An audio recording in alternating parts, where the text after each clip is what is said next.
උපත සිද්ධ වෙච්ච කතාව. බදුල්ල පැත්තේ තියෙන ඌව ප්‍රොවින්ස් වල බදුල්ල පැත්තේ තියෙනවා කන්දක්. හරි මම මේ කතාව ඔලෙල්ලෙන් කියලා තියෙනවා. නමුනුකුල කන්ද. අඩි මං හිතන්නේ අඩි 6680ක් දුර උසයි. අන්නේ කන්දේ ගොඩාක් කල්වද මේ ඇත්තම කතාව මේක තමයි මොහිනීගේ උපත සිද්ධ වෙච්ච කතාව. ඒ කන්ද ආශ්‍රිත පොඩි ගම්මානයක් තිබිලා තියෙනවා. මේ ගම්මානයේ ජීවත් වෙලා ඉඳලා තියෙනවා දුප්පත් වගේ පවුලක ගෑන් ළමෙක් ලස්සන ගෑන් ළමෙක්. ඒකේ නම රන්මලි. රන්මලි කියන ලස්සන ගෑන් ළමෙක් ඉඳලා තියෙනවා. මේ ගෑන් ළමයා පෙම්හාදකමක් ඇති කරගෙන තියෙනවා. පොට්ටක් පොසත් පැලන්ති කොල්ලෙක්. ඉතින් අර හැමෝටම වෙන දේ සිද්ධ වෙලා තියෙනවා. ගෙදරින් අකමැති. ඉතින් මොකද කරලා තියෙන්නේ? මේ දෙන්න යනවා යනවා මේ කන්ද. ඊළ කන්ද ජීවත් වෙනවා. කන්ද ජීවත් වෙනකොට ටික කාලයක් ජීවත් වෙනකොට ඉතින් මේගොල්ලන්ට බබෙක් හම්බෙනවා. ඒක කොහොමද හම්බ වෙන්නේ? ඒක හැල්ල කිව්වේ නැහැ නේද ප්‍රථමයෙන්.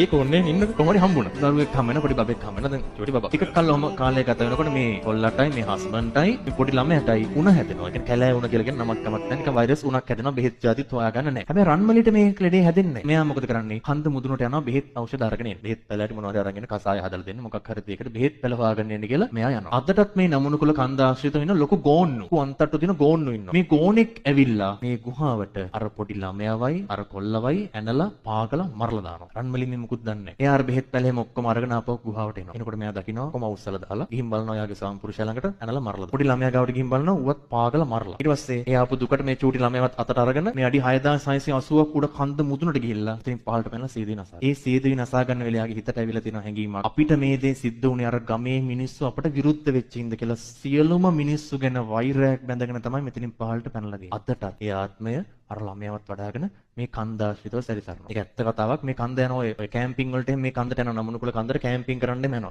ඒ ගිහපු ගොඩාක් අය දැකලා තියෙනවා. සුදු පාට ඡායාවක් ළමයෙක් වඩාගෙන කෑ ගහගෙන ඇවිදගෙන යනවා. අදටත් ඒක තියෙනවා. ඔන්න ඔය තමයි ඇත්තම කතාව. ඔන්න බලන්න රන්මලිට වෙච්ච දේ. රන්මලි තමයි පහුකාලීන මොහිනී බවට පත් වෙලා තියෙන්නේ. ඒ කියන්නේ එයාට රූපයක් තිබිලා තියෙනවලු මේ කොල්ලන්ව මෝහණය කරගන්න පුළුවන් මට්ටමේ හොඳ රූපයක් තිබිලා තියෙනවා. මන මෝහණය වෙන. ඒ හින්දා තමයි මොහිනී කියලා දාලා තියෙන්නේ. අදටත් එයා මේ කන්දේ ඉන්නේ. අපි ට්‍රිප් එක යන්න නමුනුකුල. යන්න. ඇත්ත මොහිනී ඉන්න තැනක් තියෙනවා ලංකාවේ.